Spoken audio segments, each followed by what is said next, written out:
Ni katika daraja linalounganisha kata ya Nkunga na kata ya Lupepo.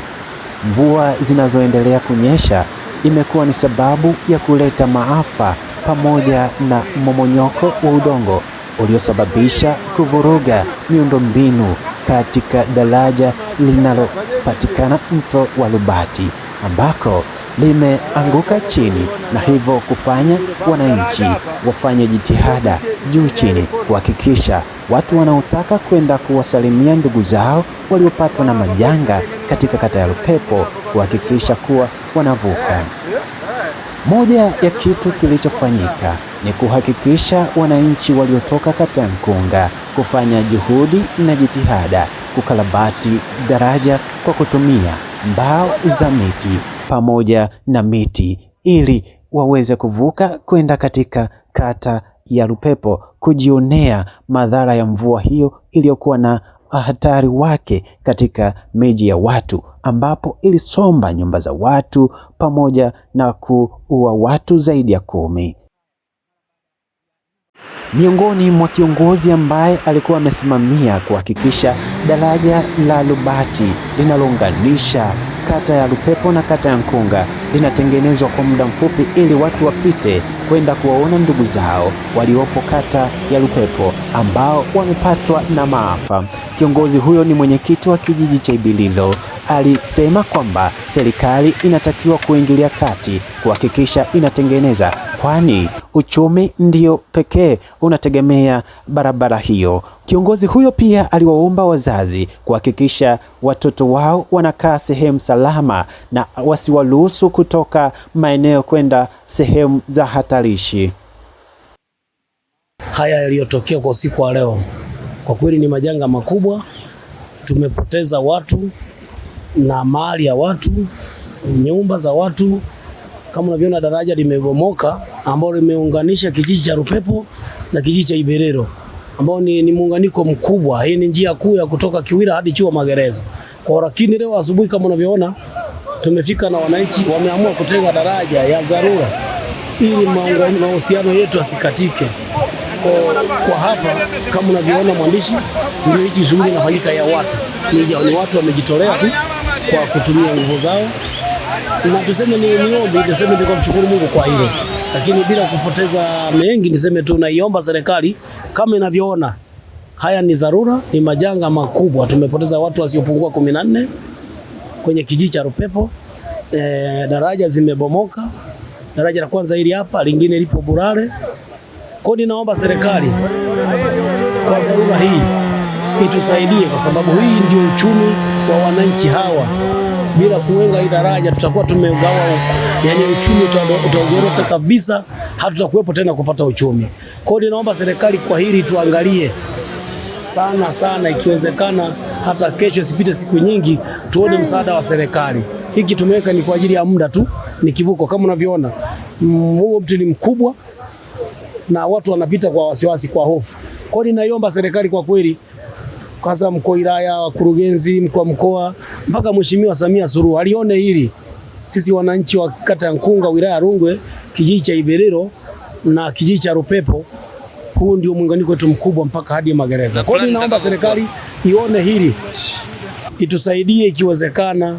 Tunaomba sana kwa kutusaidia serikali. Kwa kweli haya ni maafa, na mpaka leo unavyozungumza watoto shule zimesimama na watoto wengi wanasoma shule ngambo ya kijiji cha Ibililo, wengi wanatoka kijiji cha Lupepo. Kivuko kikubwa ni hiki hapa. Leo hii watoto hawezi kwenda shule wala hawendi kwenda sekondari kwa sababu ya hii daraja. Kwa hiyo ninaomba sana serikali iliangalie hili.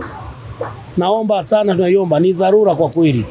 Ni dharura ambayo limetokea ghafla na haijawahi tokea kwa kweli. Ni mara ya kwanza kuliona mafuriko kama haya, ni ajabu. Kwa niombe serikali, lakini si ya kusema mengi, niombe sana serikali kwamba ituone, itusaidie, itujengee daraja ikiwezekana. Itujengee daraja hili haraka sana iwezekanavyo, kwa sababu bila kuwepo daraja hili sisi mahusiano yote ya kibinadamu, kiuchumi yote yataisha. Kwa hiyo naomba sana serikali, naiomba sana itusaidie. Changamoto ya kwanza ni uchumi, maana hii yetu inapotokea inagusa pesa. Kwa kabla inapotokea nilikuwa sina hela, nimeenda kuita wananchi, nimeomba miti ya wananchi, wamejitolea wananchi, wametoa miti yote. Hiyo ni msaada tu. Kwa hiyo ndio changamoto kubwa, hasa kwenye upande wa pesa sina kabisa, lakini watu kama unavyoona wamefanya kazi kwa kujitolea, ingawa wengine tumewakopa, wanaidai serikali kwamba tuje tuilipe, lakini naangalia ni wapi nitakapopata hela. Kwa hiyo naomba serikali kwa hili inisaidie. Nimeamua kuangusha miti ya mtu, kwenda tu shambani tukaangusha miti, tumepasua mbao, yote hivi ni gharama, lakini tumewakopa hao wananchi, wanaendelea kunidai kama mwenyekiti. Ninawaambia, naomba wananchi wote wachukue tahadhari, hasa wale walio kando kando ya mito, waliokaa kwenye sehemu ya miamba. Saizi mvua inanyesha kuanzia jana mpaka leo, kuna maporoko makubwa. Kwa hiyo nimeomba wananchi kupitia wenye viti wa vitongoji waondoe watu wote, wananchi ambao wamekaa sehemu hatarishi. Kama hana sehemu aende kakae kwa ndugu yoyote yule. Na ninaomba wananchi wote wawalinde sana watoto kwa ajili ya janga hili. Wasiwache watoto wakicheza kando kando ya mito, sehemu zote zile, kwa sababu sasa ni kila sehemu ni hatari. Kwa hiyo ninaomba wananchi na wazazi wote kwa ujumla wafanye hima kuwaondoa watu wote ambao wanakaa sehemu hatarishi, na ninasema kama mwenyekiti waondoke, hata kama iwezekana akae kwa jirani, hata kama hana sehemu ya kukaa sehemu nyingine. Naomba sana sana sana wenye viti wa vitongoji wakishirikiana na mabarozi, wajumbe wote waliangalie hili, hasa kwa kulinda watoto kwa ajili ya mapito haya yaliyotukumba.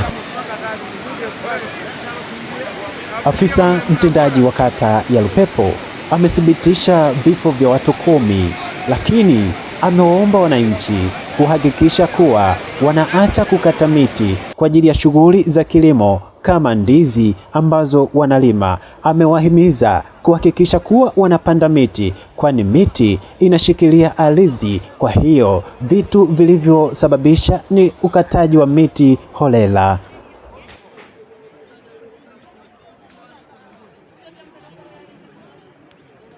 Kwa majina naitwa Felida Eli Malema, ni afisa mtendaji wa kata ya Lupepo. Tumepatwa na changamoto ya mmomonyoko wa ardhi ambao umepelekea vifo vya watu. Sababu kuu ya huo mmomonyoko wa ardhi inatokana na wananchi kuchoma misitu milimani, lakini pia kulima milimani, wanapanda ndizi na mazao mengine, kitu kinachopelekea udongo kuwa unakuwa weak, hivyo unapelekea kumomonyoka.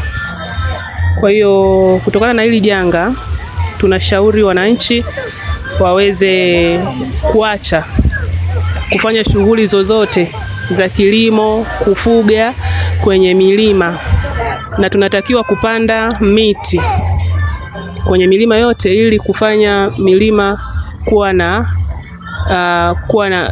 kuwa strong,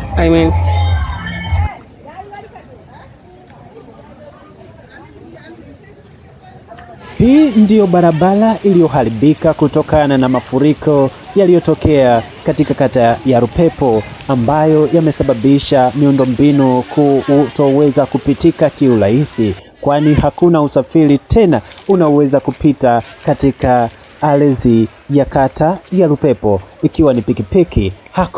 Hakuna kinachowezekana tena. Zaidi na zaidi ni serikali kuingilia kati kuhakikisha inakarabati kinagaubaga na vizuri vilivyo katika barabara hii, na pia kuwasaidia wananchi na kutoa elimu katika hii kata ya Lupepo ambayo ni moja ya mwasilika mkubwa katika maafa haya.